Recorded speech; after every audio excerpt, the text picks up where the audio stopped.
আজকে সকাল সকাল চলে আসলাম মাংসের বাজারে মাংস কিনতে। এখান থেকে টাটকা টাটকা মাংস কিনে নেব।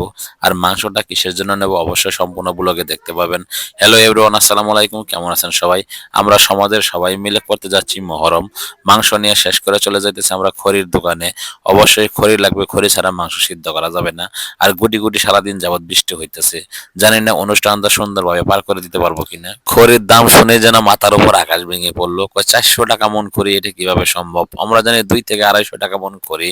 যাই হোক, শুকনা খড়ি নিতে হলে অবশ্যই একটু দাম বেশি দিতে হবে। আর চতুর্দিকে গুটি গুটি বৃষ্টি পড়তেছে, আর এই বৃষ্টির ভিতর ভিজা খড়ি দিয়ে রান্নাও করা যাবে না। যাই হোক, প্রতি বছরই মহরম মাসে আমরা এটা করে থাকি সমাজের সকল লোকেরা মিলে। আমাদের সমাজে প্রায় 150 পরিবার আছে। পরিবারের প্রত্যেকটা সদস্যের কাছ থেকে আমরা সপরিমাণ চাঁদা উঠিয়ে তারপরে এই আয়োজনটা করে থাকি। যাই হোক, খড়ি নিয়ে আমরা বাড়িতে চলে আসলাম। এদিকে আকাশের অবস্থাও বেশি একটা ভালো না। বৃষ্টি ঘনিয়ে আসতেছে। সবাই একটু হাত লাগিয়ে খড়িগুলোকে আমরা ঘরে উঠিয়ে নিলাম। আসলেও বড় একটা আয়োজন, জানি না সম্পূর্ণ আয়োজনটা পার করতে পারবো কিনা। সবাই একটু পাশে থাকবেন, একটু দোয়া করবেন আর ব্লগটি দেখতে থাকবেন। এই যে এখানে দেখেন আমাদের মা, চাচি, ভাবিরা সবাই মিলে পেঁয়াজ রসুন কোটা বাছা করতেছে। আসলে মহিলা মানুষ ছাড়া কিন্তু কোনো কাজই সম্পূর্ণ হয় না। তাদের হাতেই ছোঁয়া পেলে কিন্তু কাজটা খুব তাড়াতাড়ি শেষ হয়ে যায়। মহিলা মানুষ আদা রসুন পেঁয়াজ এগুলো মহিলা মানুষদের কাজ করালে কাজটা তাড়াতাড়ি সম্পন্ন হয়। আর এদিকে মুরব্বি দিয়ে আমরা চুলাতে আগুন ধরিয়ে দিছি। আর ডিস্কির ভিতরে মোটামুটি সবকিছু ময় মশলা দিয়েও দিছি। আর বাড়ির উঠানের এমন একটা অবস্থা হয়েছে ভাই, লোকজন আসলে আমার মনে হয় এখানে ধান চাষ করা যাবে।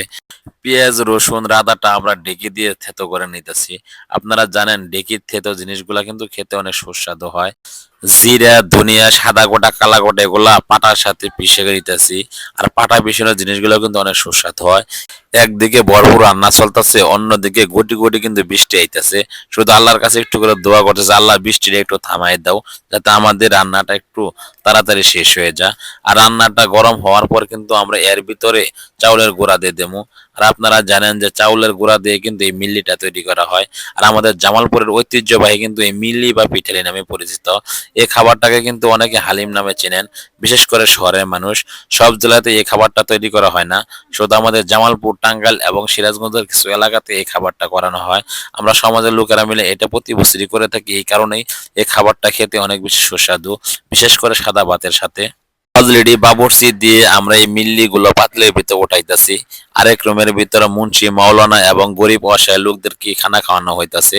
এখানে কিন্তু দোয়াও করানো হয়েছে, কারণ এটা মহরম মাস উপলক্ষে এই কাজটা করানো হইতাছে। আর সবাই কিন্তু বাসায় নিয়ে পরিবারের সাথে এটা খাবে।